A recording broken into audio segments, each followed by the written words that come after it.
Shalom, bagaimana kabarnya hari ini? Luar biasa karena kita punya Tuhan yang luar biasa. Dan kenalkan, nama saya Debbie Basjir, tapi saya nggak ada hubungannya sama Abu Bakar Basjir. Ya, dari latar belakang yang sama. Saya dilahirkan dalam sebuah keluarga, papi saya haji. Iya, papi saya haji dan kakek saya ustadz. Jadi saya terima Yesus itu tahun 95. Tidak pernah terbayang, tidak pernah terpikir, tidak pernah punya cita-cita jadi hamba Tuhan. Tapi saya tahu itu adalah sebuah panggilan. Tuhan panggil saya ya tahun 95. Tadinya saya sudah mau bunuh diri ya karena saya sudah mencoba melakukan apa yang menurut keinginan daging saya itu yang terbaik. Firman Tuhan berkata, semua manusia yang lahir ke dalam dunia telah kehilangan kemuliaan Allah dan telah jatuh ke dalam dosa. Dan ketika saya tanpa pengenalan yang benar akan Tuhan, saya punya agama tapi saya tidak tahu siapa Tuhan dan saya tidak mengenal siapa rencana Tuhan. Jangankan mengerti rencana Tuhan dalam hidup saya, mengenal Tuhan aja saya tidak tahu, tapi saya punya agama. Dan itu masih terjadi dalam kehidupan banyak orang Kristen sekarang. Mereka beragama Kristen tapi mereka tidak mengenal Tuhan dengan benar. Dan pada tahun 95 saya kecewa dengan hidup ya, karena saya merasa saya sudah mengikuti semua keinginan daging saya, mengikuti apa yang iblis mau ya. Saya juga merasa tertolak di dalam keluarga. Mungkin karena papi saya juga ya membesarkan kami itu dulu saya sering dipukuli saudara, jadi banyak kepahitan di hati sehingga saya cari pelampiasan di luar. Apa yang terjadi, saya jatuh, semakin jatuh, dan ketika saya jatuh iblis berkata, hidupmu sudah tidak ada guna lagi, lebih baik kamu mati. Dan hari-hari ini memang banyak orang yang lebih berani mati daripada berani hidup. Padahal gak usah bunuh diri juga pasti akan mati. Jadi daripada mati mending hidup aja, toh sama-sama mati. Amin saudara. Jangan ada yang punya pikiran pendek mau mati, karena kita nggak usah bunuh diri juga bakal mati ya. Jadi bukan soal matinya itu, pokoknya jalani aja lah hidup ini.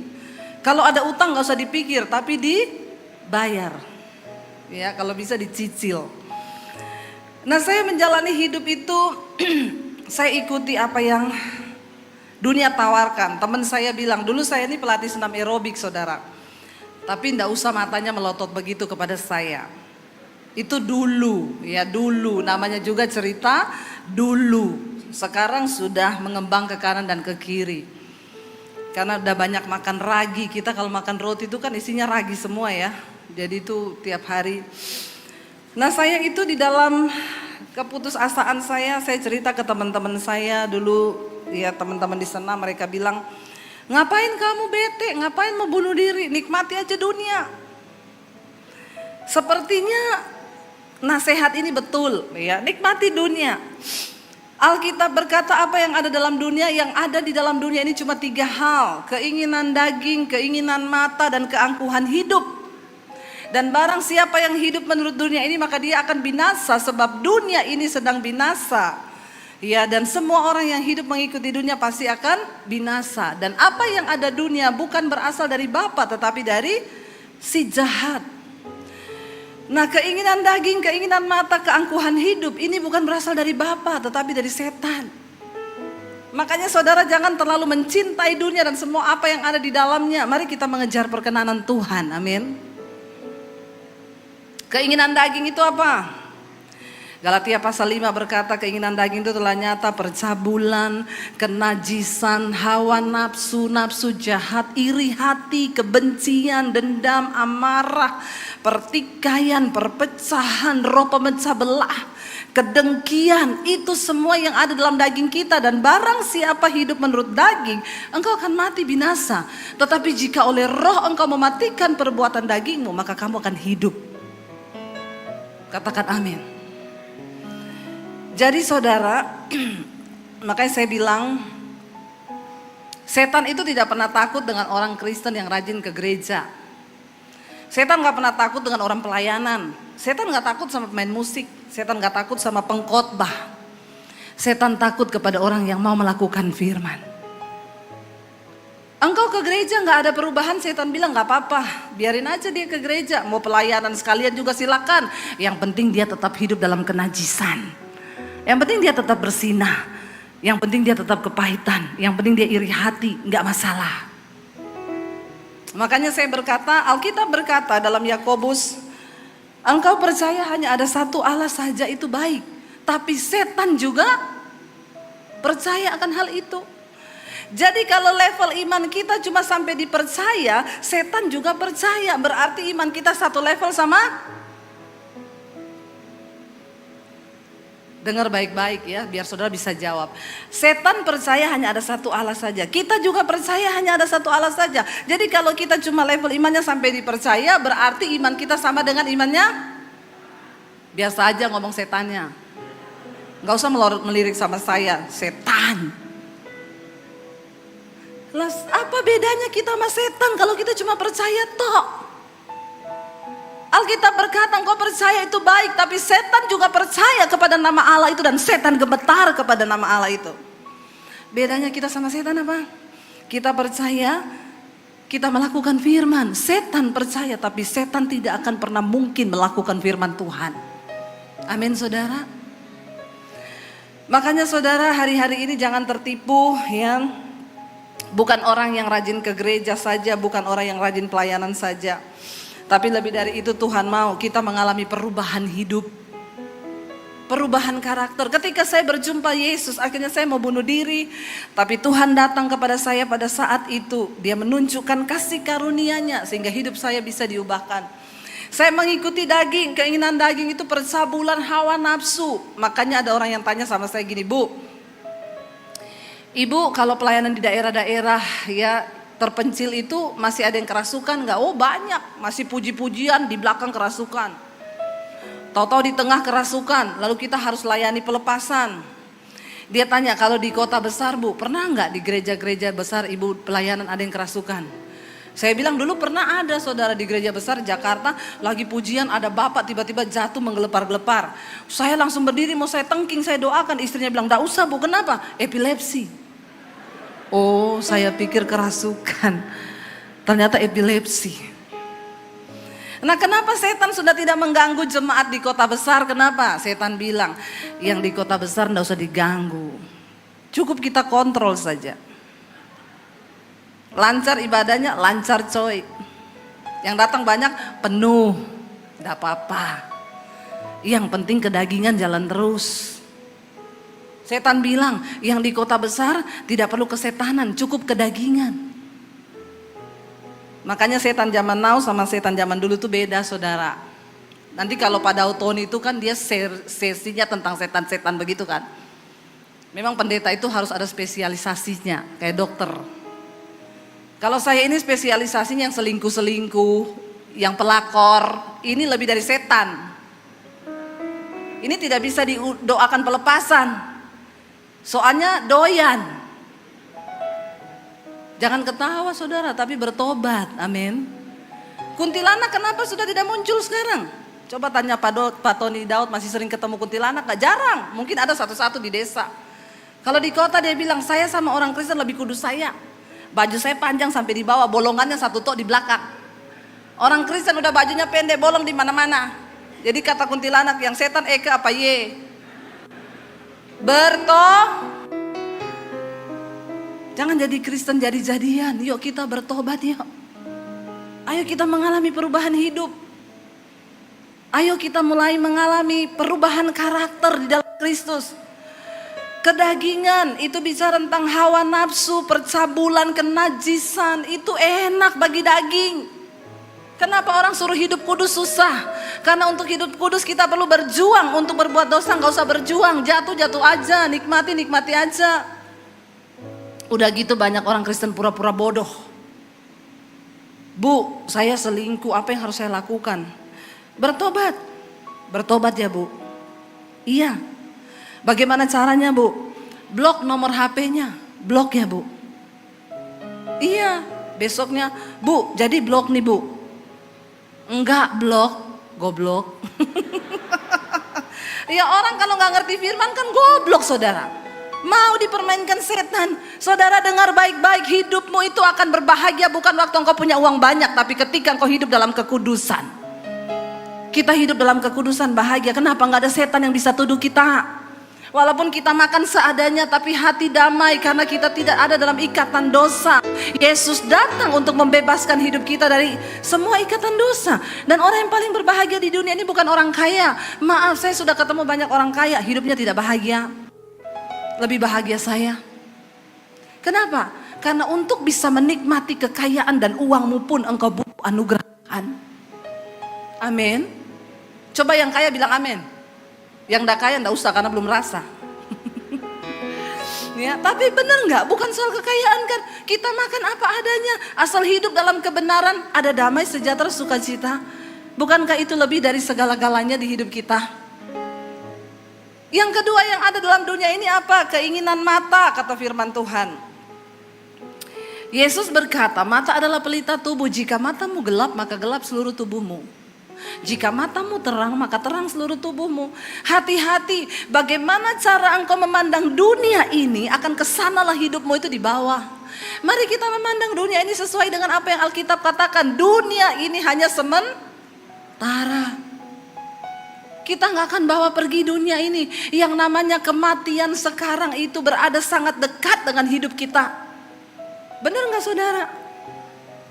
Dengan adanya virus corona ini, coba sedikit-dikit kita dengar orang meninggal, orang meninggal, orang meninggal. Bukankah semua kita hanya tinggal tunggu giliran? Kalau bicara tentang kematian, jangan tunggu sampai tua. Kalau saya bilang soal kematian, tolong yang masih muda jangan melirik sampai rambut putih. Terus engkau lirik opa-opa, oma-oma dalam hatimu, kayaknya dia duluan nih. Syarat untuk mati tidak harus tua. Saya punya tetangga dulu, kakek-kakek umur 100 tahun tidak mati-mati. Dia suruh saya doakan. Dia bilang, doakan opa. Doa apa opa? Saya pikir dia mau minta umur panjang lagi saudara, sudah 100 tahun. Doakan opa ya, doakan apa opa? Kayaknya Tuhan lupa sama opa ini. Enggak, Tuhan dah lupa opa. Kenapa? Kenapa enggak dipanggil-panggil? 100 tahun loh. Saya berdoa buat dia. Berapa hari kemudian tetangganya mati 17 tahun. Dia bilang, itu harusnya jatah saya, kenapa dia yang ambil? Saya bilang itu jatahnya dia opa. Ya, malaikat tidak mungkin salah alamat. Ada orang yang sampai sudah bosan hidup loh. Makanya kalau minta umur jangan terlalu panjang saudara. Saya sudah ketemu orang yang umur 100 tahun berapa, doanya cuma satu, Bu Pendeta apa doakan biar mati. Tapi kan saya tidak mungkin berdoa buat dia dalam nama Yesus, matilah kau. Ya kan tidak mungkin saudara. Saya ketemu satu orang Ibu Debbie bisa khotbah di rumah saya. Acara apa? Oma saya ulang tahun. Ibu punya oma, umur berapa? 105. Masih hidup? Masih Bu, masih sehat. Saya datang ketemu omanya. Oma, aduh puji Tuhan ya oma umur 105 masih sehat. Rahasia umur panjangnya apa oma? Minum Coca-Cola sama es batu. Tapi benar saudara, di depannya dia ada botol Coca-Cola 2 liter loh. Sama es batu. Saya panggil ibunya itu cucunya, Bu sini nih, kayaknya omanya udah pikun. Kenapa? Saya tanya rahasia umur panjangnya, dia bilang minum Coca-Cola sama es batu. Ih beneran Bu, itu dari muda. Kalau makan minumnya Coca-Cola sama es batu. Yang mau 105 silakan dicoba. Ya ini hanya bagi orang-orang yang sudah ahli saja. Jadi saya tanya, Oma mau didoakan apa? Doakan biar cepat pulang ke rumah Bapak. Kenapa? Hidupku sudah tidak berarti lagi, pengen mati. Ya udah Oma pokoknya berserah sama Tuhan ya, kita berdoa. Saya tidak doakan dia mati saudara, saya cuma doakan Tuhan berkati Oma beri kesehatan. Tahun depan masih ulang tahun lagi loh. 106, saya pikir itu udah yang terakhir saya doakan tuh. 106 ulang tahun, 107 ulang tahun. Dia meninggal di usia 107. Ketemu satu bapak-bapak umur 104. Pak umur 104 iya. Rahasia umur panjangnya apa Pak? Dari umur 40 enggak makan daging, enggak makan roti, enggak makan gula, enggak minum yang manis-manis. Mencapai 104. Terus sekarang minta didoakan apa? Pengen mati. Kalau tahu gak dari gitu, dari dulu minum aja, makan aja apa yang mau dimakan, bener gak? 104 minta didoakan mati. Sayang kan, udah gak makan apa-apa dari muda. Udah gitu gak mati, nyesel. Makanya saya bilang hati-hati kalau minta berdoa umur panjang itu. Karena ternyata kematian bagi sebagian orang itu anugerah. Lo jangan sembarang lo saudara, orang mati itu anugerah lo. Nggak percaya lo, amin. Saudara percaya nggak kalau kematian itu anugerah? Atau baru saya pendeta yang ngomong begitu? Yang ngomong percaya kematian itu anugerah, angkat tangan. Yang tidak percaya, angkat tangan. Yang bingung, angkat kaki. Kayaknya bingung semua ini jemaatnya ya. Alkitab berkata mati itu untung di dalam Kristus. Hidup bagiku adalah Kristus, mati adalah sebuah keuntungan. Berapa banyak saudara yang sudah siap mati di sini? Wih, Bapak duluan angkat tangan Pak, luar biasa Pak. Malah Bapak nanti tidak mati-mati itu Pak. Karena Bapak udah siap. Ya, yang belum siap angkat tangan. Terus maunya saudara itu apa? Ditanya siap, nggak angkat tangan, ditanya nggak siap, nggak angkat tangan loh. Dari saudara, kita siap atau tidak siap? Kalau sudah waktunya pasti go. Daripada tidak siap, lebih baik siap. Bagaimana mempersiapkan diri? Bukan pergi beli tanah di San Diego Hills, beli 5 lubang. Saya ketemu banyak orang kaya di Jakarta, kita sudah siapkan 5 lubang Bu. Saya kan satu keluarga 5. Bukan soal lubangnya. Hidupmu tuh udah siap apa belum? Kita nih mau dikubur di mana aja nggak masalah. Tuhan nggak ditanya di absen di sorga, kamu dari lubang mana? Rawa buaya, oh di belakang sana kau. Yang San Diego Hills dulu, nggak ada. Mau sekeren apapun kuburanmu, mau dibangun. Makanya saya mau bilang nih buat anak-anak yang masih hidup, ya tolong hormati orang tuamu selagi dia masih hidup. Kalau sudah mati, biar kau bikinin kubur yang sekeren semewah apa, dia sudah tidak bisa menikmati itu, amin.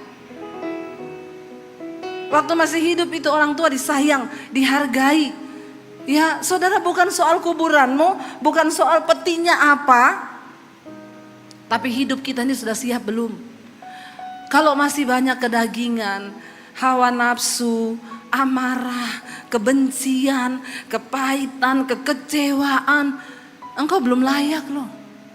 Kalau engkau tidak bisa mengampuni orang yang bersalah padamu, engkau belum layak menghadap Tuhan. Lebih baik sekarang kita beres-beres sebelum dipanggil Tuhan, amin. Jangan ada kepahitan, jangan ada amarah, kebencian, apalagi kenajisan, percabulan. Aduh saudara, saya berdoa jemaat di sini, jemaat yang sudah lulus dari segala hal-hal yang seperti ini. Tidak ada lagi percabulan, perselingkuhan. Bapak-bapak, dengar baik-baik ya, waktu engkau masih susah dulu, yang yang menemani kamu tuh istrimu, dari kau masih susah. Saya tuh banyak menerima SMS sekarang konseling Bu. Suami saya sekarang berubah. Dulu waktu masih miskin Bu, dia setia, kami sama-sama hidup bersama. Sekarang sudah diberkati, uangnya sudah miliaran Bu. Dia punya perempuan lain. Apakah boleh saya meminta sama Tuhan Bu, biar kita miskin lagi aja? Saya bilang iya, enggak apa-apa. Kadang-kadang suami tuh nggak tahu diri. Waktu kamu masih kere dulu, yang menemanimu tuh istrimu. Jangan sampai ketika engkau sudah diberkati terus engkau lupa diri, meninggalkan istrimu sebagai teman pewaris kerajaan Allah. Dan sudah mulai main selingkuh di luar. Bertobat loh bapak-bapak, amin. Waktu Roh Kudus menjamah hidup kita. Kemarin ada seorang bapak WA ke saya, Bu Debi, terima kasih Bu, saya nonton khotbah Ibu yang judulnya Akibat Dosa Tersembunyi. Orang-orang yang menonton itu sudah pada mengaku dosa, mulai dari yang homo, lesbi, yang simpan selingkuhan, mulai dari jemaat, pengerja, full timer, bahkan pendeta ada yang mengaku kepada saya. Lalu bapak itu bilang, Bu, terima kasih sayang, waktu nonton khotbah Ibu itu saya tergerak untuk mengakui dosa saya. Saya 10 tahun lalu pernah berselingkuh, tapi saya sudah bertobat Bu. Nah ketika saya bertobat sekarang nonton khotbah itu, saya ada tuduhan di hati, apakah saya harus ngomong ke istri saya? Saya bilang, ndak usah dulu, yang penting Bapak sudah tobat. Kedua, Bapak sudah ngaku sama saya. Takutnya Bapak ngomong ke istri, istri enggak siap, malah bisa berantem. Oh begitu ya Bu, iya. Lalu dia hubungi saya lagi, Bu Dewi, saya nggak sejahtera Bu. Kayaknya saya harus ngomong ke istri. Ya sudah, kalau memang Bapak merasa itu, Bapak berdoa dulu. Cari waktu yang tepat, hari yang tepat. Kalau perlu Bapak berpuasa supaya istrinya tidak syok. Iya Bu. Kemarin dia telepon saya, Bu Dewi. Akhirnya saya dapat waktu yang tepat. Saya minta tuntunan Tuhan.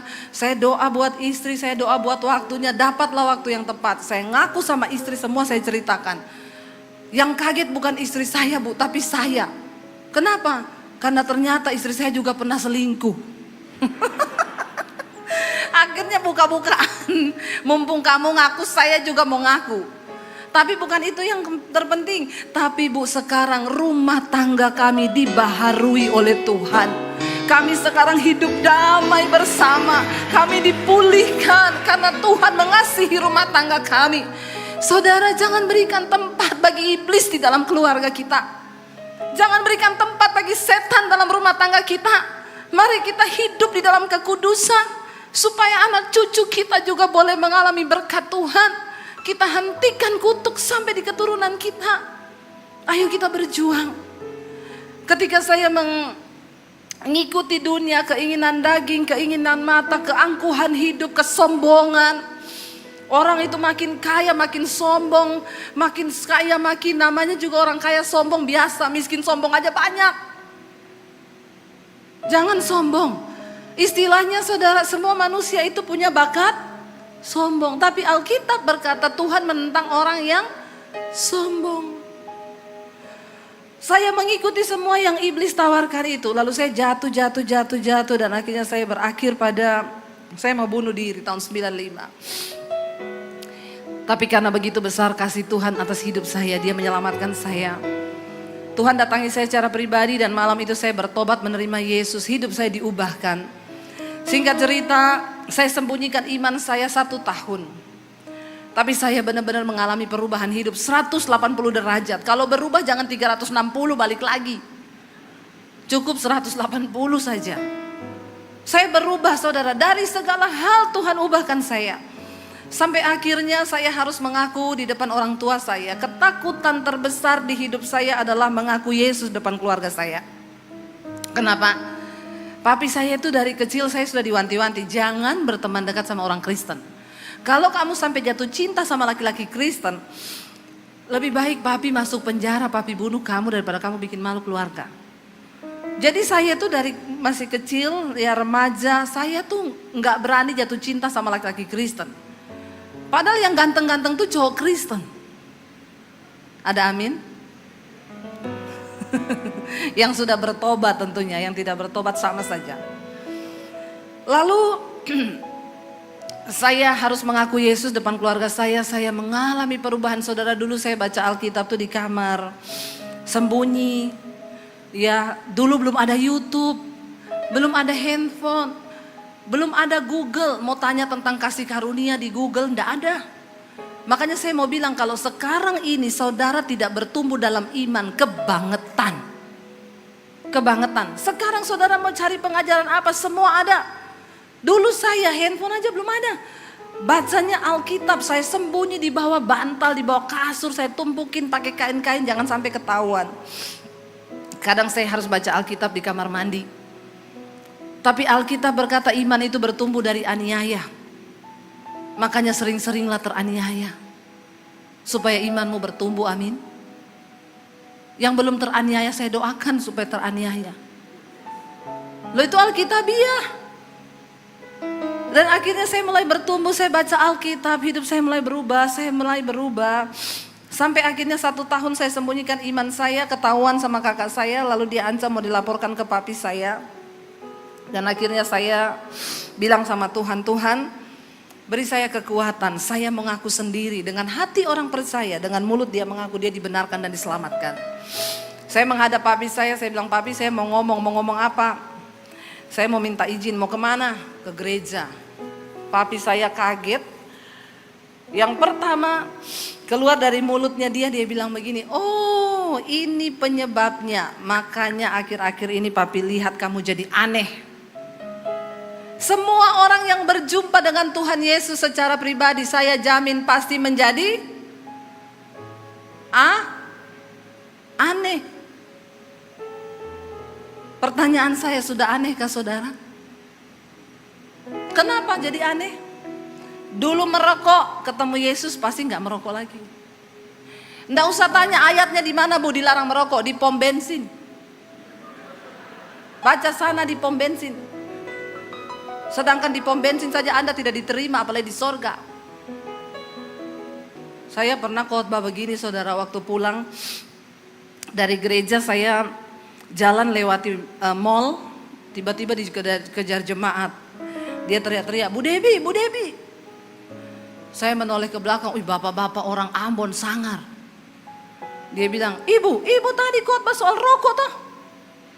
Iya, kenapa Pak? Saya itu dari dulu paling gak suka kalau pendeta itu khotbah soal rokok. Emang yang beliin rokok saya minta uang pendeta. Jadi bapak ini keberatannya di mana? Tapi tadi saya dengar ibu bilang, sedangkan di pom bensin kamu tidak diterima, apalagi di sorga. Itu saya pikir-pikir terus ibu. Ternyata sering kali khotbah gak usah pakai bahasa-bahasa yang ribet saudara. Gak usah pakai Ibrani Yunani. Dengan ngomong begitu aja ada yang nyantol loh. Saya pikir-pikir tadi sepanjang ibadah, betul juga ya. Sedangkan di pom bensin saya tidak diterima, apalagi di sorga. Terus dia bilang gini, ibu kalau begitu ibu doakan saya ibu, supaya saya bisa cepat berhenti merokok. Ibu ada tips? Enggak ada. Kalau bapak pengen merokok, bapak hidupin rokoknya, puter apinya taruh bibir. Lakukan itu 3 kali sehari. Saya yakin bapak berhenti merokok dengan cepat, karena bibirmu melepuh. Loh saudara, daripada bapak dibakar di api neraka, lebih baik bapak kena api rokok. Dia bilang, iya betul juga ya. Saudara, berbicara tentang kekristenan, berbicara tentang bagaimana pergumulan kita melawan hawa nafsu, keinginan daging yang membinasakan kita dan menghalangi kita untuk bisa masuk di dalam perkenanan Tuhan. Kita bersyukur sampai hari ini kita masih hidup di masa pandemi ini. Betapa banyak orang yang sudah dipanggil Tuhan. Bukankah kita menyadari ketika kita masih hidup berarti masih ada rencana Tuhan atas hidupmu untuk kepentingan kerajaan Allah di bumi ini. Amin. Dan kita harus mengejar itu. Tuhan, apa yang harus aku lakukan? Tuhan kasih tahu kepada kami untuk melakukan rencana dan kehendak-Mu Tuhan di hidup ini supaya kami tidak salah. Sehingga ketika Tuhan panggil pulang kita bisa menghadap kepada Dia dan berkata, aku sudah menyelesaikan setiap tugas yang Tuhan berikan bagiku. Saudara, akhirnya saya mengaku di depan keluarga saya, papi saya bilang, oh ini ternyata penyebabnya makanya kamu jadi aneh. Kamu tunjuk tetangga mana yang pengaruhin kamu jadi Kristen. Saya bilang, saya bukan Debbie yang dulu papi, Tuhan Yesus yang rubah saya. Saya mulai mengalami tekanan saudara, saya tidak boleh ke gereja, gak boleh keluar rumah. Setiap hari hanya air mata. Ya, tiap kali ketemu papi di rumah dia bilang, setan kamu itu iblis. Saya cuma terus belajar melepaskan pengampunan. Dan orang yang pertama kali saya lepaskan pengampunan adalah keluarga saya sendiri. Yesus berkata, ada saatnya nanti karena namaku engkau akan dibenci, engkau akan dianiaya karena kebenaran yang ada padamu. Tapi aku sudah mengatakan ini kepadamu supaya kalau itu terjadi kamu jangan menolak aku. Lalu akhirnya saya mengalami 1 tahun dan saya belajar melepaskan pengampunan pertama kali, yaitu keluarga saya sendiri. Kenapa?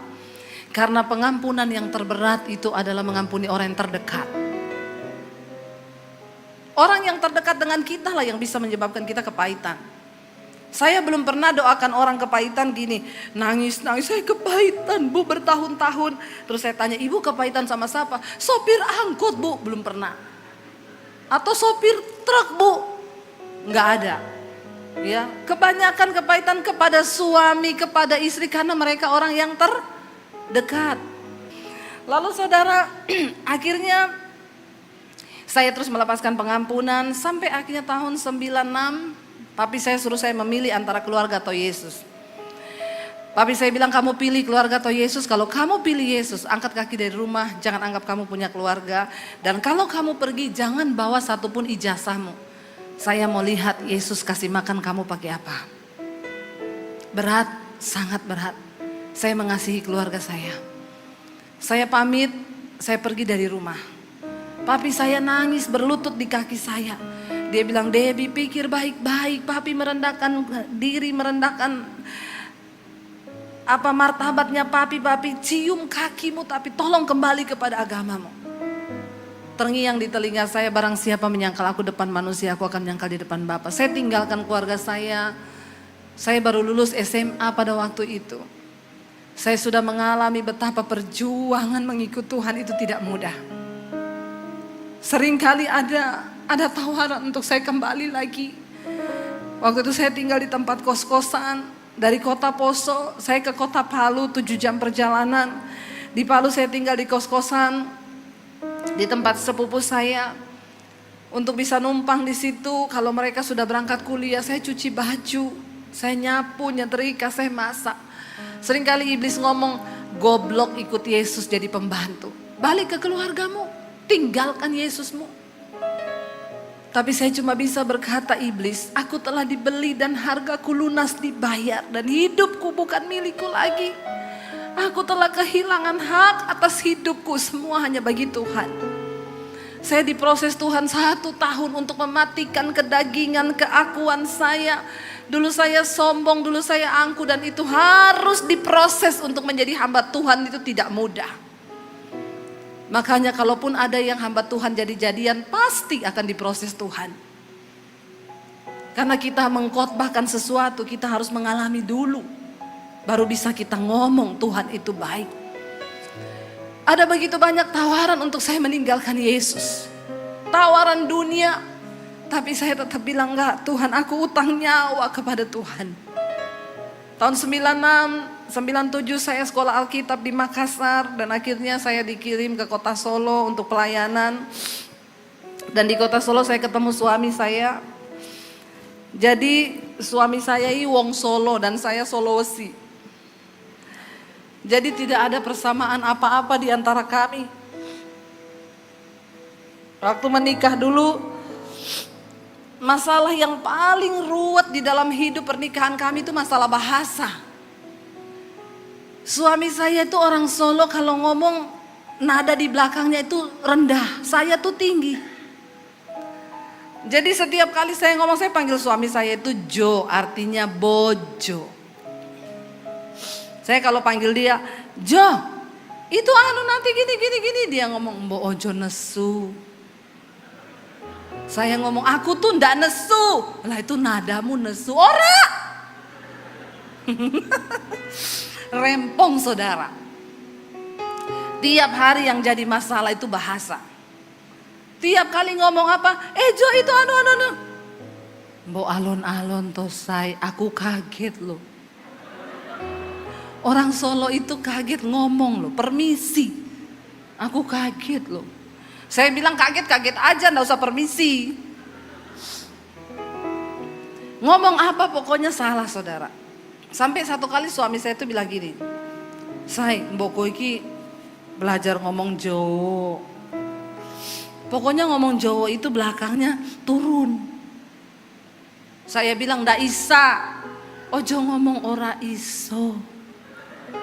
Ngomong iso. Ora iso. Tiap hari saya disuruh belajar bahasa Jawa. Saya bilang, aku ini dibesarkan di Sulawesi itu sudah puluhan tahun. Nikah sama kamu berapa hari kamu suruh saya ngomong Jawa. Bagaimana ini ceritanya? Ngomong iso. Ora iso. Sampai saya bilang gini, Say, siapa suruh kamu nikah sama Debbie Basjir? Nek ngerti ngono bokoe nikah sama Sri Rejeki. Jadi saudara, kita tuh nggak pernah cocok. Satu kali saya dalam hati saya bilang gini, oke, saya mau jadi orang Jawa. Saya bangunin dia pagi-pagi, Mas,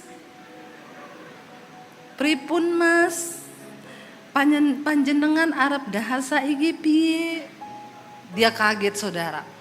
Satu hari saya pakai bahasa Jawa, yang ada bukan kita jadi cocok. Suami saya mau gila, saya mau sinting. Sampai malam saya bilang, pripun mas? Dia bilang, biasa wae tonon, boten nopo-nopo. Kan suruh bawahnya turun kan, boten nopo-nopo. Monggo mas. Jadi ternyata menjadi cocok itu bukan soal satu bahasa. Sampai detik ini tuh saya sama suami saya tidak cocok. Cuma satu yang mencocokkan kami, yaitu firman Tuhan. Waktu istri tunduk kepada firman, suami tunduk kepada firman, maka rumah tangga itu jadi cocok. Kalau kita bawa semua latar belakang budaya, apalagi kami, dari segi masakan sudah beda. Orang Solo semua manis, tidak ada pedas-pedasnya. Orang Sulawesi asin, pedas, tidak ada manis-manisnya. Lalu kita menikah, coba jadi apa? Jadi kami itu sebagai sepasang sepatu, selalu bersama tapi tidak bisa bersatu. Tapi ya karena firman Tuhan kita jadi cocok. Saudara, akhirnya saya waktu mau menikah telepon orang tua saya, papi saya mau minta restu, saya mau menikah. Dia tanya, ini siapa? Ini Debbie, pap, anaknya papi. Oh maaf ya, dulu saya punya anak namanya Debbie tapi udah mati. Jadi kamu mau nikah atau kamu mau dikubur, enggak usah dikabarin kesini lagi. Sampai saat kita tidak mungkin bertemu. Saya cuma meneteskan air mata. Saya bilang, Tuhan, aku pegang janji firman-Mu, satu orang bertobat, seisi rumah diselamatkan. Dan itu terjadi saudara. Saya melayani papi saya sebelum dia tutup usia. Dia menerima Tuhan Yesus sebagai Tuhan dan Juru Selamat secara pribadi. Dan apa yang tidak pernah kita bayangkan, tidak pernah timbul dalam hati, itu yang Tuhan sediakan. Ketika kita mau sungguh-sungguh melayani Tuhan, ketika mau sungguh-sungguh hidup takut akan Tuhan. Saudara, saya mengucap syukur apa yang Tuhan buat. Ya sampai hari ini saya mau bilang tidak pernah menyesal saya ikut Yesus. Tuhan adalah Tuhan yang luar biasa. Ya, Dia berjanji bahkan saudara tidak perlu takut, jaminan kekekalan. Yes. Bahkan saya mati sekarang pun tidak ada keraguan. Saya pernah tidur nyenyak banget. Lalu ada suara yang bilang begini, kalau kamu lanjutkan tidur ini kamu mati loh. Tapi saya rasanya gak pengen bangun, karena tidur itu enak banget. Saudara tahu apa yang membuat saya harus bangun? Saya ingat anak saya masih kecil. Kalau suami saya kawin lagi cilaka, saya bangun langsung saudara. Jadi ternyata cinta bisa membuat kita bangun lagi. Tapi kematian di dalam Kristus itu luar biasa. Jadi jangan ada yang kau takuti. Hari-hari ini jangan mau diintimidasi sama roh ketakutan. Corona tiap hari yang cuma dipikir corona. Belum selesai satu sudah datang varian baru, manis asam asin. Yang mati sekian. Tidak usah diterusin berita yang kayak begitu. Mending saudara terusin firman Tuhan, amin. Kita patahkan roh ketakutan hari-hari ini. Saya percaya Tuhan akan pakai hidup kita untuk menyelamatkan jiwa-jiwa dan tuayan yang sudah menguning di sekelilingmu. Dia Tuhan di atas segala Tuhan, Dia Raja di atas segala Raja. Mari kita bangkit berdiri bersama. Yes.